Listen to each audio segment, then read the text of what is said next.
सबसे पहले तो मैं अपने आप को राजीव जी से संबद्ध करता हूं। एंकर होने का बेजा फायदा उठाते हुए आपने मेरा क्रम भी तय कर रखा है और अब इसमें कुछ किया नहीं जा सकता, चूंकि आपको ही डिबेट चलानी है।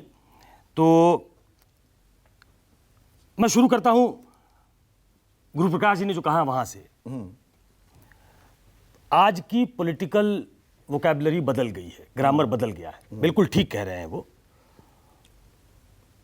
आपने कल कहा था, हो सकता है कल कुछ लोगों ने नहीं सुना हो, उनके लिए दोबारा कह देता हूं।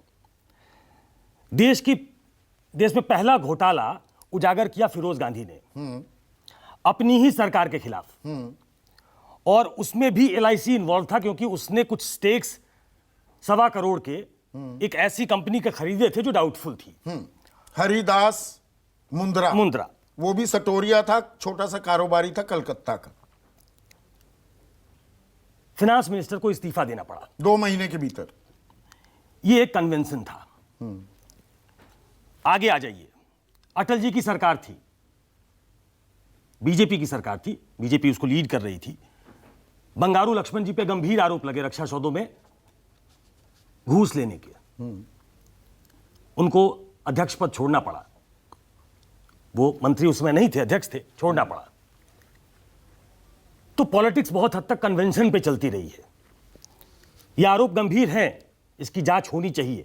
लेकिन आज की राजनीति में क्या हो गया है, पॉलिटिकल वोकैबुलरी बदल गई है। उसकी जगह अब एक पॉलिटिक्स में कल्ट फिगर आ गया। अब नरेंद्र मोदी इस देश के सामने एक ऐसे कल्ट फिगर के तौर पे हैं जिसने अपने आप को सामने रखकर देश से रेफरेंडम मांगा है, और इस रेफरेंडम में बार बार देश उनको जिताता रहा है। 14 में जिताया, 19 में जिताया। अपना कोई चुनाव नरेंद्र मोदी आज तक हारे नहीं है, चाहे वो गुजरात के सीएम थे या जब से वो पीएम है। तो बहुत ही क्लेवरली वो इस तरीके से अपने आप को प्रस्तुत करते हैं सदन में, सदन के बाहर। आज भी ना उन्होंने कल नाम लिया, कल उन्होंने राहुल गांधी का भी नाम नहीं लिया, कल उन्होंने अदानी का भी नाम नहीं लिया, आज भी नहीं लिया।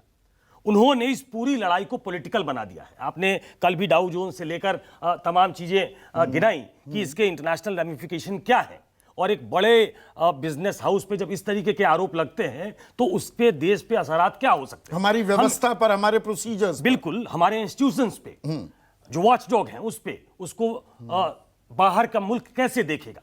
ये तब होता है जब बड़ी स्ट्रांग डिसाइसिव लीडरशिप आपके सामने होती है।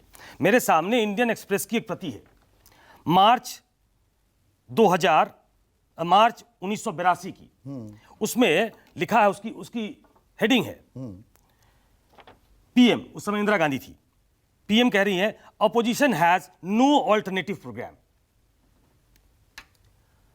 अब आज आप कंपेयर करें, 40 साल के बाद वो भी ब्रूट मेजॉरिटी के साथ थी, नरेंद्र मोदी भी ब्रूट मेजॉरिटी के साथ है। जो भी पावरफुल पोजीशन पे होता है और जो एक कल्ट फिगर की तरह होता है, उसको एक लिवरेज होती है कि जनता हमें जिताएगी। आप अगर कहें तो एक दो एग्जांपल और दे दूं।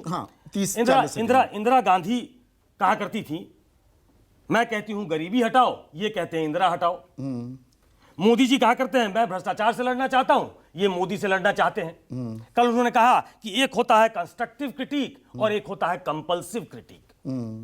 मतलब कुछ लोगों की निराशावादी सोच उनको कंपल्सरी, उनके लिए कंपल्सरी है कि वो हमारा क्रिटिसिज्म करें। तो ये कई बार सत्ता जब बहुत प्रचुर मात्रा में, प्रचंड बहुमत आपके साथ हो, तो वो आपको ये ताकत देती है कि मैं जनता के बीच जाऊंगा और जनता इसका फैसला पर जनता फैसला